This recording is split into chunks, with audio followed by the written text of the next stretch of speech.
Welcome to Concrete Block, the podcast where we dive into the latest news and trends shaping our world. A recent crisis has highlighted the fragility of these networks, leaving many countries scrambling to secure vital resources. The story begins with a fascinating history lesson. It's a tale that dates back centuries to the discovery of rare earth elements like yttria by Finnish chemist Johan Gadolin in 1794. Fast forward to the present day, and it's clear that these minerals are more crucial than ever, playing a vital role in the production of everything from smartphones to electric vehicles. However, as global demand continues to rise, concerns are growing about the reliability of supply chains. China currently dominates the market, accounting for over 60% of global rare earth production. This has left many countries, including the United States, Japan, and Australia, vulnerable to disruptions in the supply chain. In recent years, we've seen a significant increase in investment in alternative mineral sources, with companies like Alcoa and Nearstar working to develop new supply chains. Governments are also taking notice, with initiatives aimed at supporting the development of domestic mineral production and reducing reliance on foreign imports.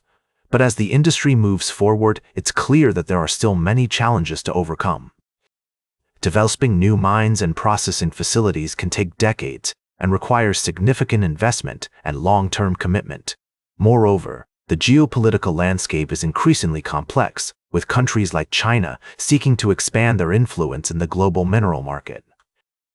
So what does the future hold for global mineral supply chains?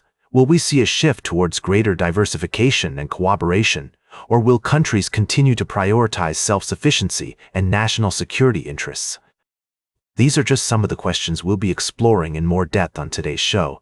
We'll be right back with more of today's top news on Concrete Block. Welcome back to Concrete Block.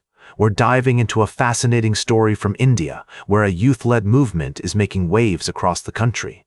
The Cockroach Janta Party, or CJP, has been gaining momentum, with protests and demonstrations sprouting up in cities beyond the capital, Delhi.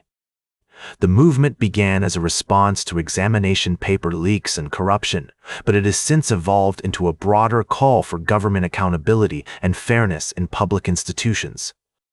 The CJP's demands have resonated with young people from all walks of life, and its nonpartisan approach has allowed it to tap into a sense of disillusionment with the current state of affairs.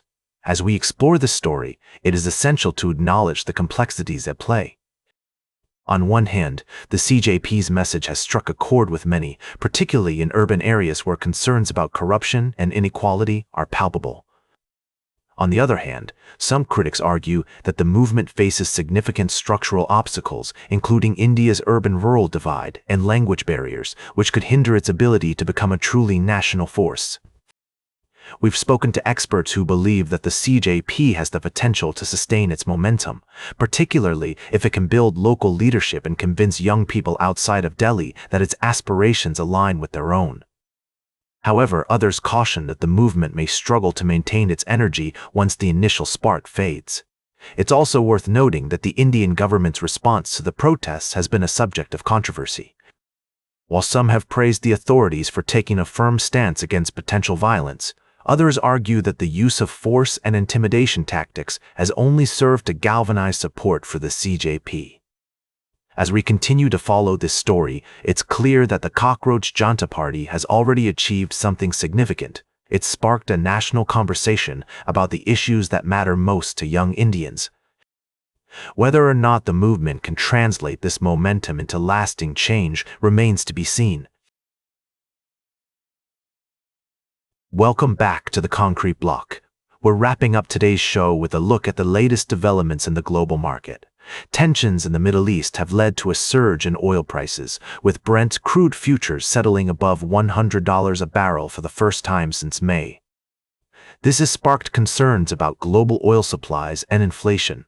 The situation began when Yemeni fighters struck two Saudi oil tankers in the Red Sea, prompting a vow of major military punishment from U.S. President Donald Trump. The resulting air strikes on Iran have only added to the uncertainty, causing stocks to take a hit. The S&P 500 lost over 1% of its value, while the Nasdaq Composite fell by over 2%. The rise in oil prices has also led to worries about inflation, just days before the next Federal Reserve policy meeting.